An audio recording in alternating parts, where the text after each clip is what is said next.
Greetings. I'd like to thank Nicholas Allen and his partners at the Willson Center for the Humanities and Arts at the University of Georgia and at Penn Center for inviting me to participate in Sacred Spaces, a conversation on Penn Center, belief, and belonging.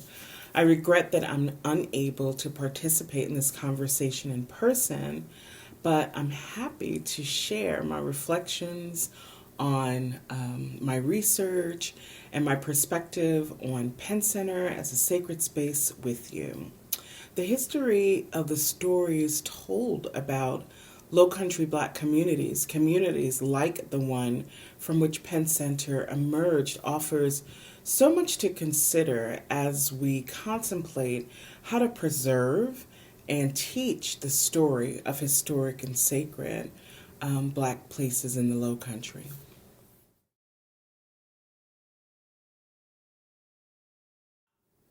I'd like to begin by talking about the questions and discoveries that really set me on the course to investigate and explore the history of Sapelo Islanders and the Gullah in the American imagination.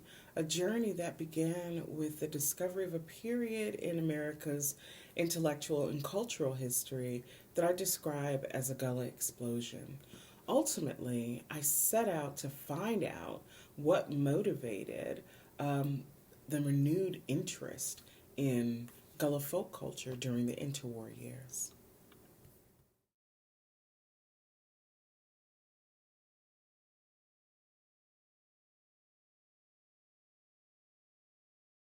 During the 1920s and the 1930s, there was a considerable increase in the stories being told about Low Country Blacks in scholarly and popular works, stories that appeared in print and in books, journals, and magazines, stories that centered on a new curiosity about the African origins of Low Country Blacks' folk culture and an increased interest in their folk culture. I found Sapelo Islanders in these works. I found them in a National Geographic magazine article in 1934, and I found them in Lydia Parrish's book Slave Songs of the Georgia Sea Islands, and in the Georgia Writers Project study Drums and Shadows, Survival Studies Among Georgia Coastal Negroes. I also found Sapelo Islanders in Lorenzo Dal Turner's linguistics study, Africanisms in the Gullah Dialect.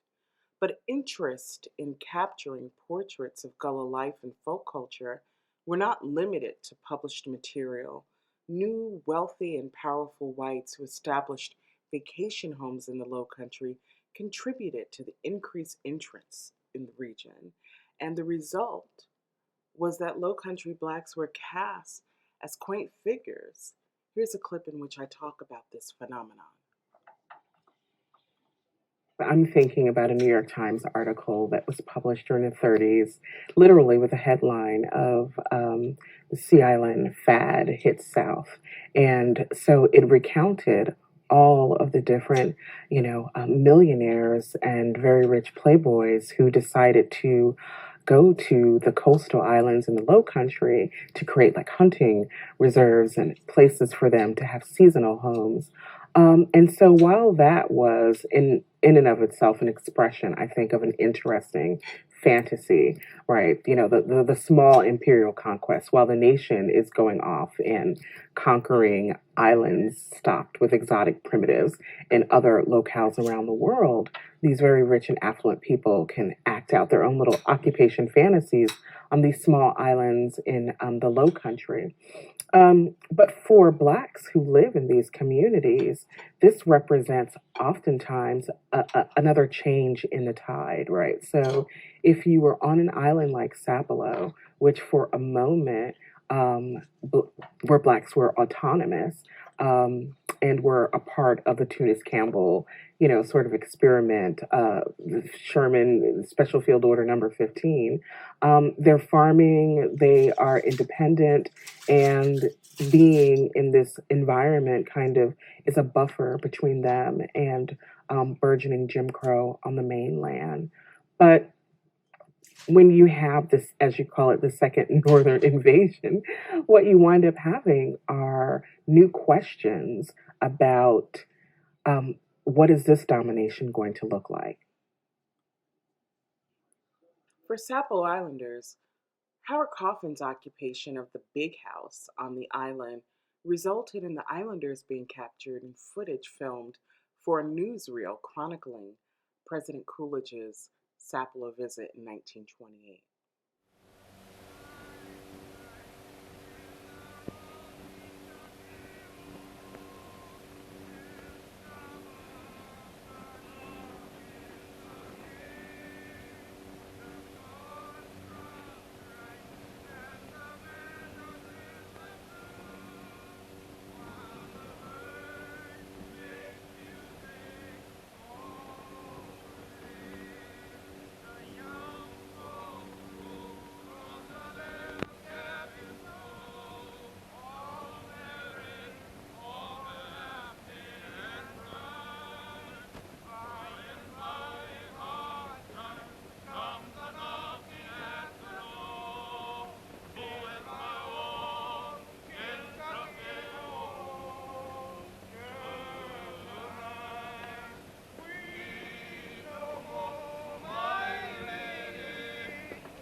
Blacks living on Sandy Island in South Carolina were captured in home videos by the wealthy Huntington family.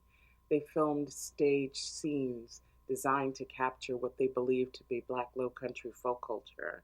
Island residents using a mortar and pestle or fanning rice or riding in ox carts, and footage of them simply being are all examples of how Sandy Island Blacks were caught in the gaze of the wealthy white primitivists.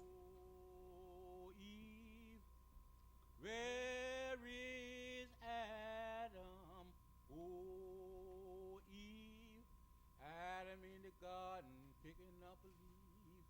God called Adam, picking up leaves. God called Adam, picking up leaves. God called you Adam, picking up leaves. Eve and Adam, picking up leaves. Eve and Adam, picking up leaves. I God call you, picking up leaves. Why don't you answer? Picking up leaves. Oh, don't you answer? Picking up leaves. Where is your Adam? Picking up leaves. Where is your Adam? Picking up leaves. Eve and Adam, picking up leaves. Picking, picking, picking up leaves. Picking, picking, picking up leaves. I God call you, picking up leaves. Why don't you answer? Picking up leaves. Oh, Adam, picking up leaves. Oh, Adam, picking up leaves. I God call you, picking up leaves. Picking, picking, picking up leaves. It was picking, picking up leaves. Eve and Adam, picking up leaves. I God call you, picking up leaves. I God call you, picking up leaves. Why don't you answer? Picking up leaves. Hey, Adam, picking up leaves. Oh, Adam, picking up leaves.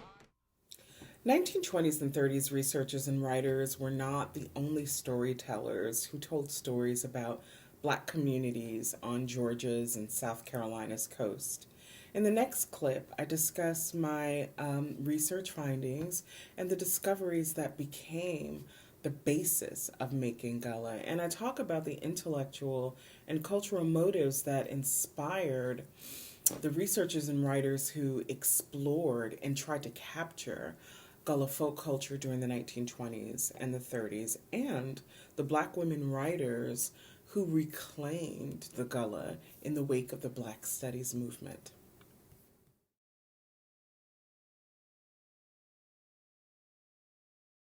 Ash's groundbreaking and historic film Daughters of the Dust should surely be counted among the most influential African American works of art. While the film offers so much for its audiences to reflect on, and there's so many ways that scholars and theorists can engage with the film, as a historian who studies the world of ideas and meaning, I'd like to focus my introductory comments on the way that Dash, through Daughters of the Dust, intervened in and disrupted a long history of imagining Gullah folk, the Black residents of coastal districts in the South Carolina and Georgia Low Country. For generations, collectors and writers, scholars and artists, they've nurtured a fascination with the folk culture of the descendants of the Africans who were enslaved in the Low Country. And this fascination centered on the possibility that among these populations, real evidence of the retention of African cultural traditions, material traditions, spiritual practices, and a distinct dialect had survived chattel slavery. And as a result, the stories and theories about Low Country Blacks' folk culture, they have at different moments and for a variety of reasons taken center stage in the larger imaginary. In my book, Making Gullah, I trace across the landscape of time the ways that stories about the Gullah and Gullah folk culture have evolved and how these stories have emerged in relation to shifting ideas about race and racial inheritance. And in the 1920s and 30s, the period that I refer to as the Gullah Explosion, I found researchers and writers influenced by a host of ideas that include new theories about race and culture and retentions emerging in the academy, a popular obsession with African spiritual primitivism, the Harlem Renaissance and its dependence on ideas about Black authenticity, and both a curiosity about and backlash against the Black Southern migrants who changed the nation's racial geography. And all of these influences together encouraged a renewed exploration of Black Southern culture. And the researchers and collectors who studied Gullah folk and published books and articles about them and wrote about them, their imaginings of the Gullah were shaped by these influences. And within the 20s and 30s, Hayes, coastal Georgia's and South Carolina's Black people's basket weaving and fishnet making and storytelling, their spiritual rituals, and their dialect took on a new hue and significance. But most of the white writers and researchers inspired by the vogue of Southern Black folk life during the 20s and 30s, they depicted Gullah folk as backward and superstitious racial oddities.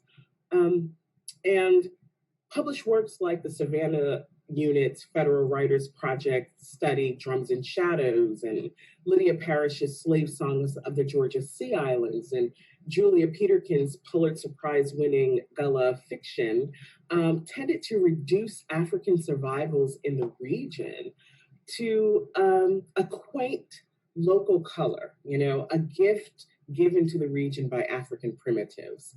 And to some extent, this is not surprising, given the fact that Black people's African ancestry was the assumed root of their supposed inferiority.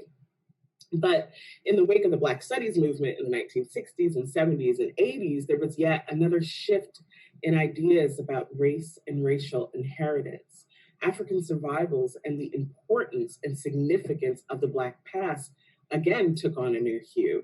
And this is the moment when we find Black women writers and other scholars and intellectuals returning to the 1920s and 30s publications and other material from the Gullah explosion of the interwar years to find new meaning for Low Country Black folk culture. And we can see this in Pauli Marshall's Praise Song for the Widow, Gloria Naylor's novel Mama Day, and Anne Dash's Daughters of the Dust. And so the Gullah, as first described by folklorists in search of authentic elements of African culture in America, represented an exotic, ignorant, primitive, vanishing Negro type doomed to extinction.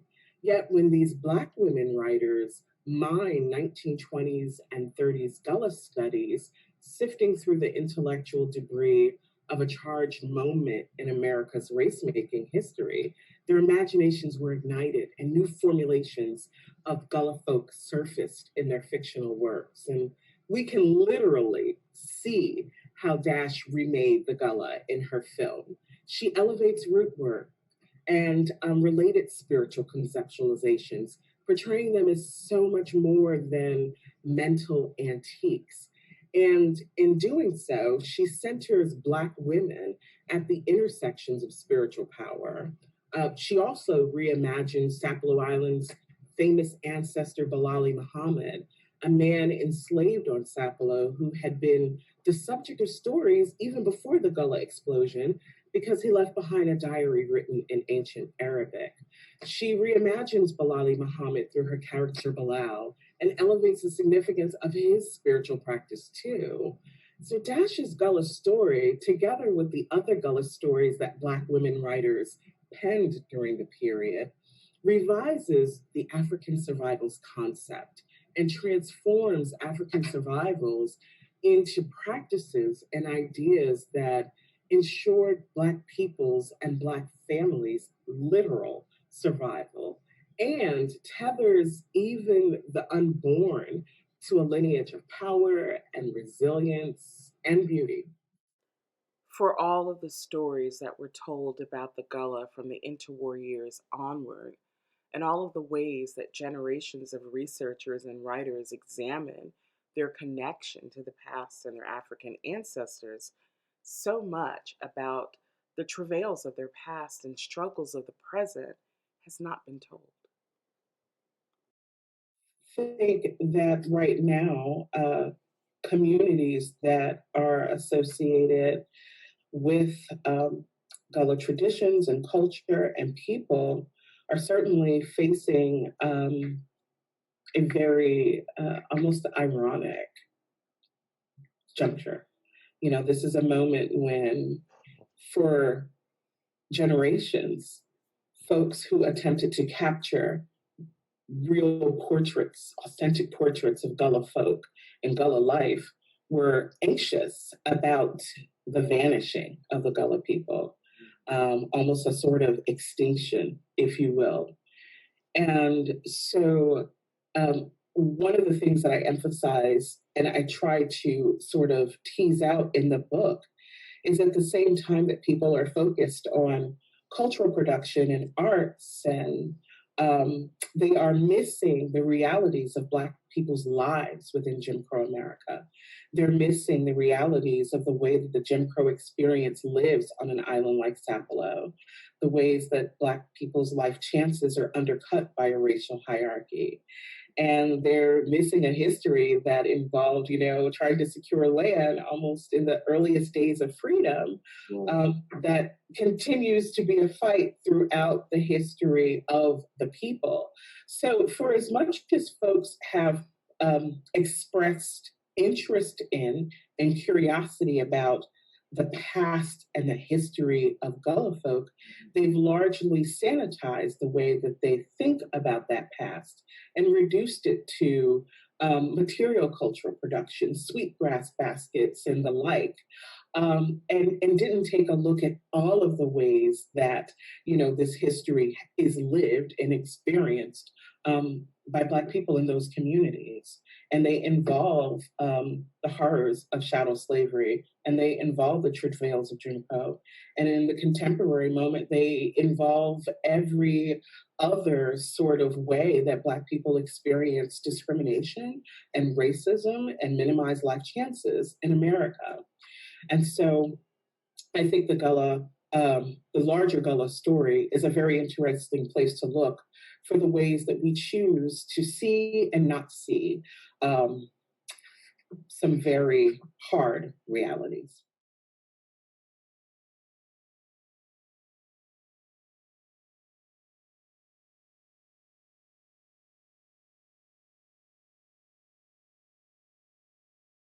The power and importance of recounting the history of Low Country Black communities and their sacred spaces cannot be overstated. Penn Center is one among several sacred sites in the Low Country.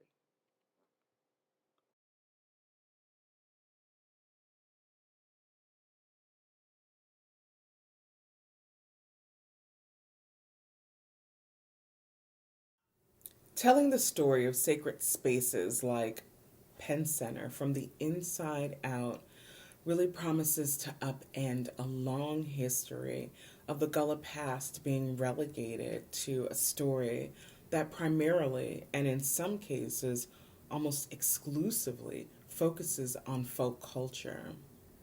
While folk culture and traditions are invaluable treasures in the Gullah community, the allure of these traditions should not be more fascinating than the history of Black people's striving and struggle in the region, a history in which Blacks built and sustained critical community institutions while facing seemingly insurmountable challenges. In the earliest days of freedom, Penn Center emerged as a site where newly freed men and freed women and children planted their freedom dreams in an educational institution that would go on to engage the Black freedom struggle through the civil rights years. Penn Center is truly a sacred space whose story really offers so much to reframe the way that we understand the history of Blacks in the Low Country and in the nation.